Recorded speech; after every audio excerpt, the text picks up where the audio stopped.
अध्यक्ष आदरणीय कृष्ण कुमार मौर्य जी, पार्टी के राष्ट्रीय महासचिव संगठन प्रोफेसर राम सिंह जी,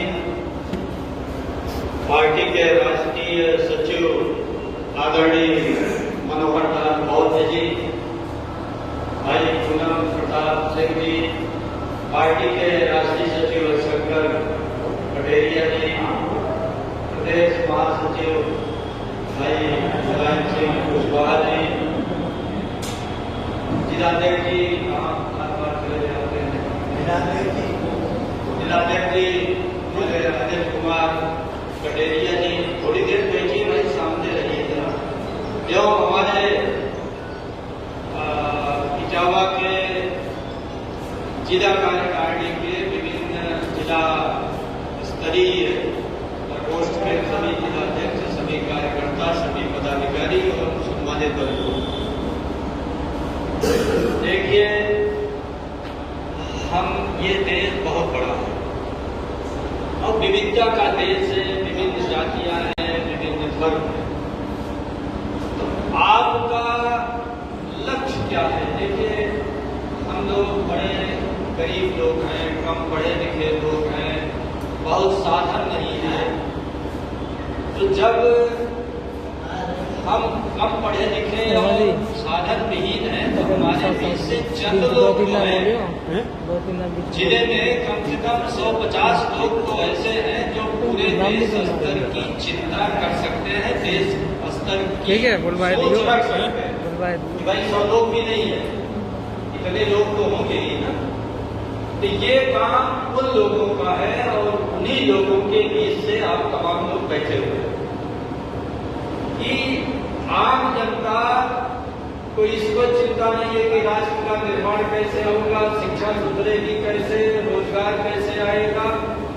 वो तो बेचारे भौर में फंसे हैं, वो तो डेली कमाई और रोजी रोटी के भंवर में फंसे हुए हैं, जिनके पास पर्याप्त शिक्षा न हो, रोजी रोटी का साधन न हो, वो लंबी राजनीति के बारे में क्या सोचेंगे? राजनीति के बारे में तो वो सोचे जो पढ़े लिखे हैं, साधन संपन्न हैं और जिनको इस देश की, समाज की, राष्ट्र की चिंता है और जिनका व्यापक अध्ययन है और जिनका व्यापक अनुभव है, ऐसे लोगों को सोचना चाहिए। अब समस्या ये है कि जब इतना बड़ा देश है, बाबा साहब ने लोकतांत्रिक संविधान बना दिया और जब वो लोकतांत्रिक संविधान बना रहे थे तो उन्होंने, नेहरू जी ने और कॉन्स्टिट्यूएंट असेंबली के जितने लोग हैं सब एक मत थे कि इस देश में फिर से राजपूत काल न आ जाए। राजपूत काल समझते हैं ना, देश विभिन्न टुकड़ों में अलग अलग विभाजित हो जाए। उत्तर प्रदेश अलग काम करे, मध्य प्रदेश अलग काम करे, छत्तीसगढ़ अलग काम करे, तमिलनाडु अलग, सब अलग अलग नियम कानून बनाए। इसलिए उन्होंने कहा नहीं, केंद्र सरकार को मजबूत करो और केंद्र सरकार से जो नीति नियम बनेगा वो पूरे देश में लागू होगा। तो जब केंद्र सरकार ही मजबूत है और केंद्र से ही सारी नीतियों का संचालन करना है तो आपको ऐसी राजनीति विकसित करनी पड़ेगी जो आपकी यात्रा प्रधानमंत्री की कुर्सी तक ले जाए। ये बात सही है कि आपके एमएलए हो जाए तो चंद लोगों को फायदा हो जाता है। भाई एक एमएलए साहब हो जाते हैं तो क्या कर देते हैं, थाने में सिफारिश कर देते हैं और दो चार अगर किसी के घर में भैया लेखपाल है तो उसकी बढ़िया जगह पोस्टिंग करा दिए, ग्राम पंचायत अधिकारी है तो बढ़िया बड़ा सा गाँव दिला दिए जहाँ खूब बजट आता है। दरोगा जी परेशान कर रहे हैं, उनसे सिफारिश कर दिया, मोटरसाइकिल से जा रहे हैं, दरोगा जी पकड़ लिए, वो सिफारिश कर दिए और कहीं पुलिया बना दिए, कहीं कोई सड़क बना दी। और क्या कर लेंगे? विधायक जी क्या शिक्षा सुधार देंगे? क्यों भाई, विधायक जी क्या शिक्षा सुधार देंगे? विधायक जी क्या स्वास्थ्य सेवाएं सुधार देंगे? विधायक जी क्या पूरे देश में या उसी विधानसभा में सारे लोगों के रोजगार की व्यवस्था कर देंगे? विधायक जी बहुत करेंगे तो अपने 5 साल के कार्य में 100-200 चिंटू मिंटू को कोई न कोई सुविधाएं उपलब्ध करा देंगे। एमपी साहब 500 अपने चिंटू मिंटू को कर देंगे, लेकिन एमपी साहब के क्षेत्र में कितने लोग हैं? कितने लोग हैं भाई? एक एमपी का वोटर ही लगभग मेरे ख्याल से 12 से लेकर 15 लाख तक होता है। 15 लाख तक वोटर होता है, और मान लीजिए कम से कम 20 लाख वहां की आबादी हो गई, 20 लाख आबादी हो गई। अगर 5 लोगों का गांव माना जाए तो कितने परिवार हो गए? 8 लाख परिवार हुए। एमपी साहब उस 8 लाख परिवार में कितने के पढ़ाई की, कितने के शिक्षा की, कितने की चिकित्सा की व्यवस्था करा देंगे? किसी का नहीं, चंद लोगों का करा पाएंगे। तो हम लोगों को एक बड़े विजन की अगर पार्टी बना लेते, बाबा साहब ने तो राजा महाराजा सब खत्म कर दिया। हम बात बड़ी करते हैं कि अब रानी से पेट से राजा नहीं पैदा होगा, लेकिन आप दलित पिछड़ों के पूरे देश की पार्टी देख लीजिए, और जगह पैदा ना हो दलित पिछड़ों के बीच रानी के पेट से ही राजा पैदा हो रहा है। पैदा हो रहा है कि नहीं? नहीं राजी पूरे देश में पैदा हो रहा है। और हमारे लोग जो बड़े बड़े दावे करके पार्टियां बना रहे हैं, हम राष्ट्रीय अध्यक्ष बने हुए हैं, दावे कर रहे हैं कि बच्चों हम तो किसी राजा के घर के नहीं है, सामंत के घर के नहीं है, जमींदार के घर के नहीं है, राजनीतिक किसी परिवार के नहीं है, लेकिन है तो नहीं, लेकिन निश्चित रूप से ये अपने पीछे ये बहुत बड़ा राजनीतिक वंश छोड़कर जाएंगे और जा भी रहे हैं। और एक आदमी अगर इस देश में चाहे कि संघर्ष करके कुछ कर पाएगा तो असंभव है। हमारे पहले भी बड़े बड़े जुझारू लोग आए, मुलायम सिंह कम जुझारू थे क्या? रामविलास पासवान कम जुझारू थे क्या? तमाम लोग जुझारू हुए, लेकिन ये जुझारू लोग अपने लिए सिर्फ जूझते रहे, अपनी राजनीति के लिए, अपने को एमपी के लिए बनाने के लिए, अपनी पार्टी को बस खड़ी हो जाए, 10-20 टिकट कहीं से मिल जाए, हम मंत्री बन जाए, फलाना बन जाए, ठिकाना बन जाए। लेकिन क्या इसके पहले इतने बड़े बड़े नेता थे?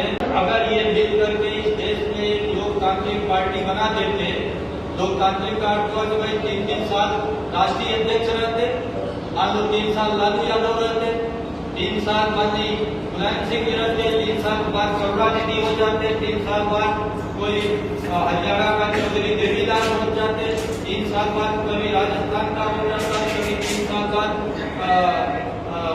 कहीं उड़ीसा का हो जाता है, कभी आदिवासी, कभी बैकवर्ड, कभी एससी। तो आज आप जिनका रोना रो रहे हैं, भारतीय जनता पार्टी आपके साथी का खून गलती क्या?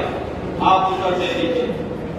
लेकिन हम लोग एक व्यक्ति बहुत क्रांतिकारी आ गया, उसी के पीछे लग जाएंगे। और व्यवस्था परिवर्तन हम किसी की आलोचना नहीं करना चाहते, जो कि मंच से हम लोगों के पार्टी का कार्यक्रम हो रहा है। अनिल राज ने उदाहरण प्रस्तुत किया कि जैसे संघर्ष कर रहे हैं चंद्रशेखर रावण की यात्रा, अगले रामविलास पासवान की यात्रा होगी। ये पार्टी बना लेंगे, 4-10 एमएलए हो जाएंगे, कहीं से गठबंधन कर लेंगे, मंत्री हो जाएंगे, आजीवन ये रहेंगे, इसके बाद इनके बेटी बेटा राष्ट्रीय अध्यक्ष रहेंगे, ऐसे राजनीति चलती रहेगी। अब इस प्रदेश में और देश में एक व्यक्ति के पीछे राजनीति नहीं खड़ी की जा सकती। अगर एक व्यक्ति चलाएगा तो वो उस जात की पार्टी हो गई, वो भले कहता है कि उस जात की नहीं है। अगर एक व्यक्ति किसी पार्टी को चलाएगा तो उस जात की पार्टी है। इसीलिए बहुत अच्छे आदमी हैं आप, बड़े त्यागी हैं, बड़े बलिदानी हैं, बड़े जुझारू हैं, तो क्या आप राष्ट्रीय अध्यक्ष पद से हट जाइए, दूसरे को राष्ट्रीय अध्यक्ष बना दीजिए। हम कहते हैं कि शेड्यूल कास्ट में ही किसी और को बना दीजिए, तमाम जातियां हैं बना दीजिए, भगवान को नहीं बना दीजिए। लेकिन आप संरक्षक नहीं बनना चाहते, आप मार्गदर्शक नहीं बनना चाहते, आप मोहन भागवत नहीं बनना चाहते। आज पूरे देश में सबसे पावरफुल आदमी कौन है? मोहन भागवत है कि नहीं? उसके पास कौन सा पद है? वो प्राइम मिनिस्टर हैं कि मुख्यमंत्री हैं कि चीफ जस्टिस ऑफ इंडिया है कि प्रेसिडेंट है, नहीं है ना। लेकिन हमारे यहाँ आदमी, हम ही राष्ट्रीय अध्यक्ष हो, हम ही मुख्यमंत्री हो, हम ही प्रधानमंत्री हो, और हमारे अध्यक्ष कोई जुझारू नहीं है। और पूरे देश में एक कोई घटना हो गई, हर आदमी उससे व्यतीत होता है, और हर जात बिरादरी में जहाँ घटना होती है उसके जात के लोग वहाँ जाकर के जो भी मदद होती है करते हैं। जातीय सभाएं हैं, उनके साथ जितना खड़ी हो सकती है खड़ी होती है। कुशवाहा समाज के साथ भी कई घटनाएं हुई, वहाँ का कुशवाहा समाज खड़ा रहा, तमाम कुशवाहा नेता भी गए। लेकिन इन 2-4 घटनाओं के पीछे आप वो हल्ला कर दिए, बड़ी चलो कार्रवाई हो गई, FIR दर्ज हो गया, मुलजिम जेल चले गए, इससे पूरे देश और प्रदेश की समस्या थोड़ी हल हो गई। देश और प्रदेश की समस्या तो तब हल होगी जब हमारे सारे बच्चों को वही शिक्षा मिले जो दिल्ली में मिल रही है। हमारे सारे बच्चों को रोजगार की व्यवस्था हो, हमारे सारे बच्चे, हमारे सारे घर में अगर कोई बीमार हो जाए, आप बताइए कितने लोगों के बीमार होने पर चंद्रशेखर रावण जी अपने MP निधि से पैसा दे देंगे। आज अगर कोई बीमार हो जाए ग्रामीण क्षेत्र में तो उसका घर द्वार बिक जा रहा है कि नहीं? बताइए, वही बिक जा रहा है कि नहीं बिक जा रहा है? और या तो वो खुदा को प्यारा हो जा रहा है बिना इलाज के। तो हमें जरूरी है शिक्षा, हमें जरूरी है इलाज मुफ्त का और बढ़िया, हमें जरूरी है रोजगार। अगर ये 3 चीज हो जाए तो हमारी समस्या ही क्या रह जाए। इसके बाद न्याय रहे, समता रहे। और सबसे बड़ी बात है कि हम इस देश में हैं 85%, हम इस देश में हैं 90%। आज क्यों चंद लोगों से प्रताड़ित हो रहे हैं, क्यों चंद लोगों से पीड़ित हो रहे हैं, इस पर भी चिंतन करना पड़ेगा। चंद लोगों से हम लोग इसलिए पीड़ित हैं कि यहाँ हर जात का आदमी चाहता है कि मेरा आदमी मुख्यमंत्री बने, दूसरी जात चाहती है मेरा मुख्यमंत्री बने, तीसरा चाहती है मेरा मुख्यमंत्री। मैं एक प्रश्न का उत्तर पूछना चाहता हूँ आप लोगों से। अभी 27 में चुनाव आ रहा है, यादव चाह रहे हैं कि अखिलेश यादव बन जाए, जाटव चाह रहे हैं मायावती जी बन जाए, कुछ जाटव चाह रहे हैं चंद्रशेखर जी बन जाए, और उनका एक ग्रुप भी बन रहा है। हो सकता है वैसी और स्वामी साहब मौर्य और तमाम लोग मिलकर के चुनाव लड़े। तो अगर ये 3 ताकतें एक साथ लड़ेगी और बाकी जातियां क्या करेगी? कोई गैर यादव ये चाहता है कि अखिलेश यादव मुख्यमंत्री बने? कोई नहीं चाहता। इटावा में आप हैं, डर के मारा भले बोलते, कोई नहीं चाहता। कोई गैर जाटव चाहता है कि मायावती बने? कोई नहीं चाहता। और कोई पार्टी बैकवर्ड जो SC चाहते हैं कि चंद्रशेखर रावण जी बन जाए। क्यों बना देंगे चंद्रशेखर रावण जी? कौन लोकतंत्र की हवा बहा रहे हैं भाई? ये देश लोकतांत्रिक है। बाबा साहब ने लोकतांत्रिक, आप बाबा साहब को रात दिन आप उनका जाग करना चाहिए, अच्छी बात है। कहिए, हम लोग भी बाबा साहब को बहुत स्नेह करते हैं, बहुत सम्मान करते हैं, उनकी जयंती मनाते हैं। पार्टी के हमारे वो मार्गदर्शक हैं, हमारे महापुरुष हैं, लोग उनकी विचारधारा पर चलेंगे। लेकिन बाबा साहब तो संविधान में लोकतंत्र दिए ना भाई, क्यों दिए कि नहीं दिए? तो अगर आप आजीवन राष्ट्रीय अध्यक्ष रहेंगे तो पार्टी में लोकतंत्र है कि नहीं है? बताओ, है कि नहीं? नहीं है। और आप बाबा साहब की बात कर रहे हैं, आप लड़ाई की बात कर रहे हैं, आप संविधान की बात कर रहे हैं। हमारे सारे नवयुवक एक साथ मिलकर बात भी नहीं कर सकते। सभी नौजवान हैं, चलो तेजस्वी भी नौजवान है, अखिलेश भी नौजवान है, चंद्रशेखर रावण भी नौजवान है, और तमाम उधर करुणानिधि के लड़के भी नौजवान हैं, और तमाम नौजवान हैं। ऐसे नौजवान मिलकर के ही पार्टी बना ले कि भैया चलो 3 साल कर लो, प्रधानमंत्री बन जाना, एक बार तुम बन जाना, एक बार तुम बन जाना, एक बार तुम बन जाना। चलो बाकी लोगों का बाद में नंबर आएगा, हम सब्र कर लेंगे। लेकिन कम से कम उम्मीद तो रहेगी कि हम लोगों के बीच के लोग भी मुख्यमंत्री और प्रधानमंत्री बनेंगे। और जब तक इस देश में आम जनता की राजनीति नहीं खड़ी होगी, आम जनता के बीच से लोग दिल्ली की कुर्सी पर और लखनऊ कुर्सी पर नहीं बैठेंगे, तब तक समस्याओं का समाधान नहीं होगा। और एक बात और बताइए, एक आदमी के नेतृत्व पर भरोसा कभी नहीं करना चाहिए। कब वो अपने परिवार की पार्टी बना लेगा, जात की पार्टी बना लेगा, बड़ी बड़ी बातें तो सब कहे कि नहीं कहे। बड़ी बड़ी बात तो काशीराम जी कहे थे, ये मन से नहीं करना चाहिए, लेकिन बसपा किस जात की पार्टी, एक जात की पार्टी बन गई कि नहीं? बड़ी बड़ी बात तो नेताजी भी कहे थे, हम पिछड़ों के मसीहा हैं। आज एक जात की पार्टी बन गई कि नहीं बन गई? मैं समझता हूँ कि लालू से ज्यादा तो न नेताजी उछाल हुआ है और न चंद्रशेखर रावण उछाल हुआ। वो तो बेचारे 4 साल जेल भी जूझा है, कहते हैं हम बीजेपी के विरोध में जेल भी 4 साल हुए, बड़े जुझारू आदमी है, लेकिन जूझते जूझते उन्होंने एक जात की पार्टी बना दी कि नहीं बना दी? और आज 15 साल से सत्ता के पेड़ से बाहर नहीं आते और आगे कभी भी सत्ता में आने वाले नहीं है। हम लोग जब 90% है, 85% है, तो आप बहुजन है, आप पीडीए हैं, तो जो भी है आप बहुसंख्यक समाज के लोग हैं, ऐसी पार्टी क्यों नहीं बनाते जिसमें सब मिल करके काम करें? लोग कहते हैं हम ही काबिल है, अगर जब तुम ही काबिल हो तो हमने भी एक पार्टी बना दी। अलग अलग कितने राष्ट्रीय अध्यक्ष है बताइए? अलग अलग कम से कम 20 राष्ट्रीय अध्यक्ष है, सब काबिल है, सब काबिलियत की बात करते हैं कि नहीं? लेकिन एक साथ रहेंगे तो सबके टायर की हवा खुश हो जाएगी, सब काबिल नहीं रहेंगे। अरे एक साथ आज बीजेपी में 9 भूतपूर्व राष्ट्रीय अध्यक्ष काम कर रहे हैं कि नहीं कर रहे? क्यों? अनिल राज जी आपको संबोधित कर रहा हूँ। बीजेपी में 9 भूतपूर्व राष्ट्रीय अध्यक्ष हैं। बीजेपी क्या शासन से चलेगी?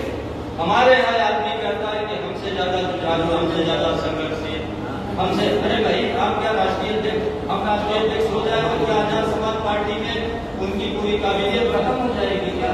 या कोई भी हो जाए, कोई या तो हो जाए तो काबिलियत खत्म हो जाएगी, कोई पासी हो जाए, कोई कटेरिया हो जाए तो क्या उनमें काबिलियत खत्म हो जाएगी? लेकिन मैं कहिए इस काम में हिंदू आजाद समाज पार्टी के आजीवन राष्ट्रीय अध्यक्ष चंद्रशेखर रावण रहेंगे, उसके बाद उनके बेटा बेटी। ये दलित पिछड़े कोई परिवर्तन करने वाले नहीं, इसीलिए केजरीवाल की पार्टी का शासन चली गई। संघर्ष करना ठीक है, ऐसा रास्ता चुनिए, समय लग सकता है, लेकिन एक लंबा बड़ा कालवा खड़ा हो जिससे कि पूरे देश की राजनीति हम लोग खड़ा कर सके और बीजेपी के समकक्ष पार्टी खड़ी हो। और जब हुजूम खड़ा होगा तो अत्याचार भी नहीं होगा।